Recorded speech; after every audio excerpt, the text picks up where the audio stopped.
Assalamualaikum warahmatullahi wabarakatuh. Kami dari kelompok 7 dengan anggota saya Andina Vitasari dengan NIM 20612011006 dan teman saya Erma Priyono dengan NIM 20612011017 akan mempresentasikan hasil diskusi kami tentang fungsi produksi.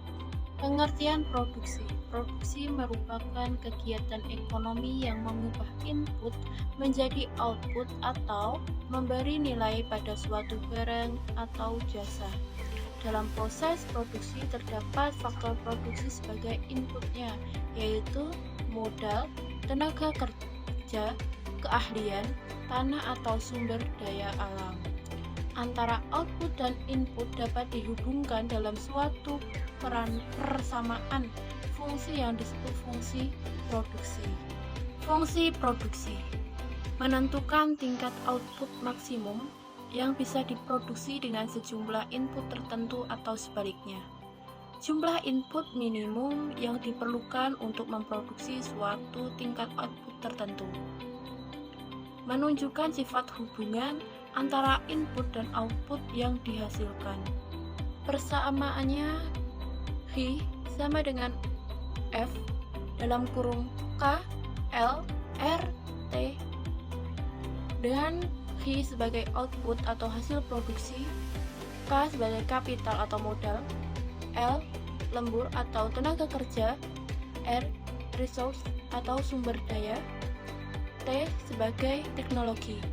Fungsi produksi menghubungkan output input untuk setiap sistem produksi yang merupakan suatu fungsi dari tingkat teknologi pabrik, peralatan, tenaga kerja, bahan-bahan baku, dan lainnya.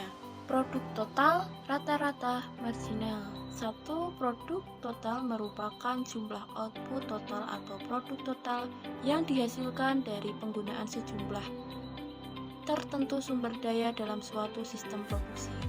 Kedua, konsep produk total ini digunakan untuk menggambarkan hubungan antara output dengan hanya ada satu input yang berubah-ubah yang digunakan dalam sebuah fungsi produksi. Ketiga, produk marginal atau MP dari faktor produksi X MPX adalah perubahan output yang disebabkan oleh perubahan satu unit faktor produksi X dengan menganggap input-input lainnya masih lengkap atau tetap. Rumus-rumus produk total dari X ditunjukkan oleh fungsi produksi. X sama dengan F dalam kurung X per Y sama dengan 2. Produk marginal MPX sama dengan alpha X per alpha X. Produk rata-rata APX sama dengan X per X. The law of diminishing return, hukum kenaikan hasil yang berkurang. Hukum ini menyatakan bahwa jika jumlah penggunaan satu input variabel meningkat, sementara jumlah penggunaan faktor-faktor produksi lainnya tidak berubah, maka pada mulanya kenaikan penggunaan input tersebut akan menyebabkan kenaikan output, tetapi kemudian mulai menurun atau berkurang. Dengan kata lain, bahwa MP dari faktor produksi variabel akhirnya akan menurun jika input tersebut dikombinasikan dengan satu input lainnya atau dengan jumlah yang tetap. Selanjutnya yaitu the law of diminishing returns dapat dibedakan dalam 3 tahap, yaitu 1. Tahap pertama, produksi total mengalami pertambahan yang semakin cepat. 2. Tahap kedua, produksi total pertambahannya semakin lambat. 3. Tahapan ketiga, produksi total semakin lama semakin berkurang. Fungsi produksi dibedakan menjadi 2. 1. Input tetap atau fixed input adalah input yang tidak dapat diubah jumlahnya dalam jangka pendek, misal gedung, tanah. Yang kedua, input variabel atau variabel input adalah input yang dapat diubah-ubah jumlahnya, misal tenaga kerja.